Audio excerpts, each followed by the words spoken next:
Segment number 3. I want to talk about stability in the putting stroke, and 2 points in particular for stability.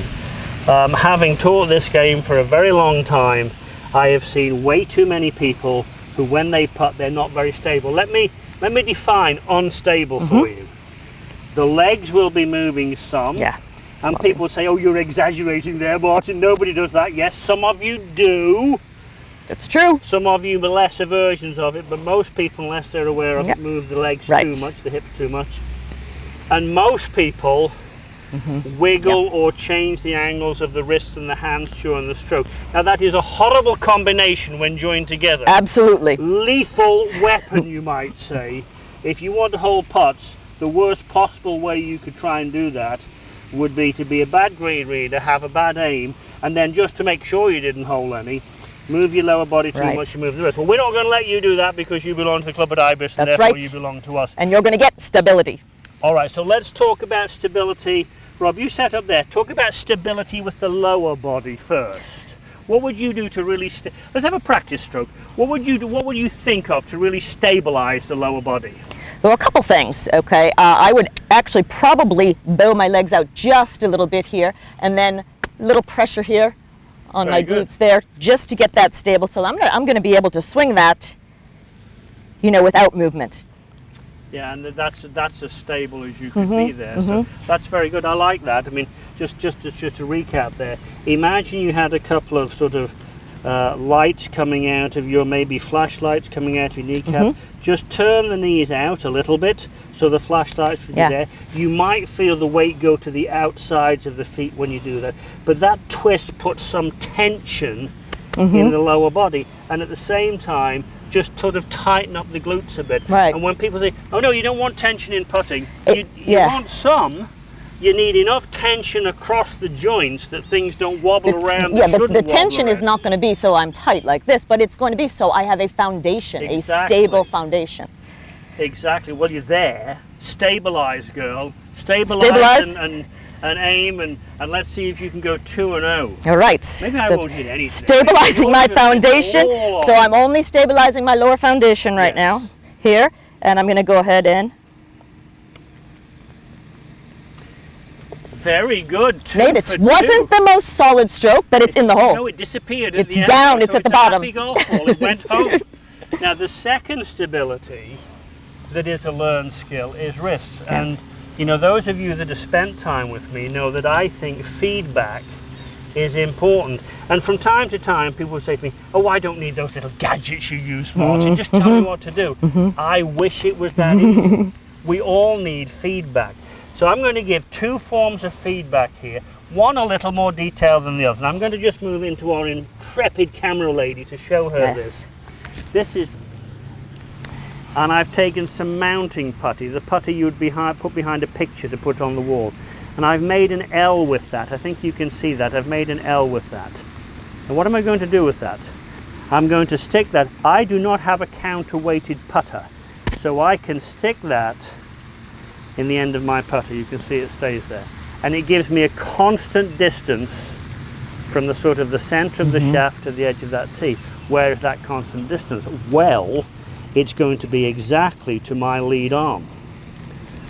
This is one of the best drills I know. It's not mine. It came from a man called Phil Kenyon, who teaches on tour.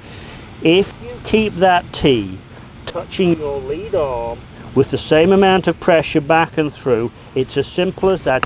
You could not be any more stable if you wish for it. That's as stable as it could be. So if we can stabilize the legs and stabilize the wrists, we have a very good chance of knocking one either in or really close. My turn! Your turn. I want to see this. I trust you that you can do this. Well, I don't, because I'm at the 50-50 miss-make mode. You've just hold 2. That's correct. Decide for someone to miss, I don't know.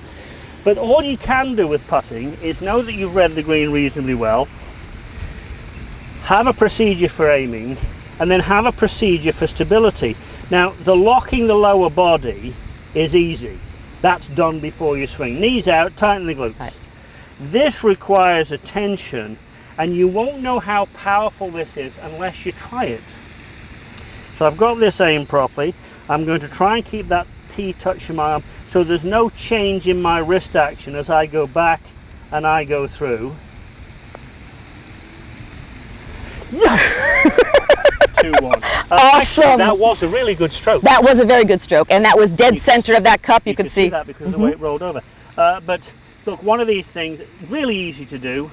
If you've got any questions, obviously come to the back of the range, and Robin and I, one of the other teachers, will help you with that. But really easy to do. Now, there is an occasion where this doesn't work, as in Robin's putter. Robin has what's called a counterweighted putter, where you wouldn't be able to put that tee in; it would keep falling out. It doesn't work for me, Martin. Don't worry, got you covered.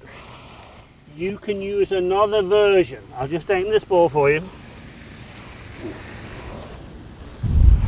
And I would be very precise with aiming this ball, whether I'm playing golf on my own, playing golf with my wife, or doing something like this in front of the camera.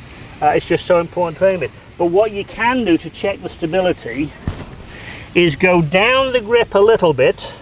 So your lead hand, if you've got a traditional grip, your lead hand goes down the grip, and then you just put a ball there. I actually don't think it's quite as good as the tee with the mountain, but it's still very good, because look what will happen if I use wrist action. I will drop the ball. Don't want you to do that. Don't drop the ball. So right, she's going for 3 in a row. Remember though, I'm at the 50-50. Yes. Stable. But it's about time we missed one. Stable.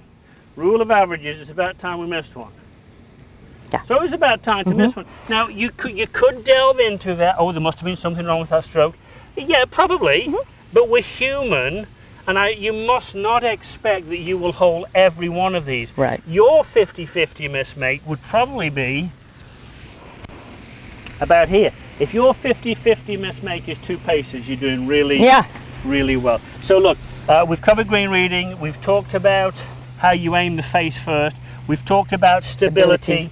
It's the knees, it's the glutes, it's the wrists. It doesn't matter which grip you use. I like the wrists to stay nice and steady. I don't know that they're tight, but they're still. Yeah. I don't have to be stiff, but I do have to be still. This is very good for waving flags on July the 4th. It has nothing to do with playing golf at all. That's right. None at all. So those are our points to this moment in this putting encyclopedia. And you're good at it. You got to try these.